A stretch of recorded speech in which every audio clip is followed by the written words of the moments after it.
మీద కాంగ్రెస్ గవర్నమెంట్ మారిన తర్వాత ఇవాళ జోనల్ సిస్టమ్ మొత్తం కూడా మల్టీ జోనల్ సిస్టమ్ కు మారినట్టు పరిస్థితుంది.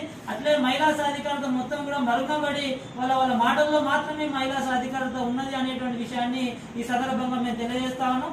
అట్లాగే మొన్న నియామక పత్రాలు ఇస్తున్నటువంటి క్రమంలో మొత్తం కూడా ఇవాళ 1 నుంచి 2 లేకపోతే ఒక అభ్యర్థికి 3 ఉద్యోగాలు వచ్చినటువంటి పరిస్థితుంది. ఇవాళ అవరోహణ క్రమంలో ఉద్యోగ నియామకాలు చేపట్టకపోవడం వల్ల తిరిగి రాష్ట్రంలో 4000 గ్రూపుల ఉద్యోగ బ్యాక్లాగ్ పోస్టులు ఏర్పడేటువంటి ఒక పరిస్థితి. కాబట్టి తక్షణమే కాంగ్రెస్ ప్రభుత్వం స్పందించి ఇవాళ మెరిట్ బేస్డ్ గా ఇవాళ 1:2 లో సెలెక్ట్ అయినటువంటి అభ్యర్థులు ఎవరైతే ఉన్నారో బ్యాక్లాగ్ పోస్టులు ఏర్పడకుండా చర్యలు తీసుకోవాలనేటువంటి విషయాన్ని ఈ సందర్భంగా మేము ప్రధానంగా డిమాండ్ చేస్తా ఉన్నాం. అట్లాగే నోటిఫికేషన్ సమయంలో ప్రకటించినటువంటి విధంగా వాళ్ళ మహిళా సాధికారత కావచ్చు, లేకపోతే జోనల్ సిస్టమే కావచ్చు, లేకపోతే ఇతర విషయాలు ఏవైతే ఉన్నాయో వాటన్నిటిని కూడా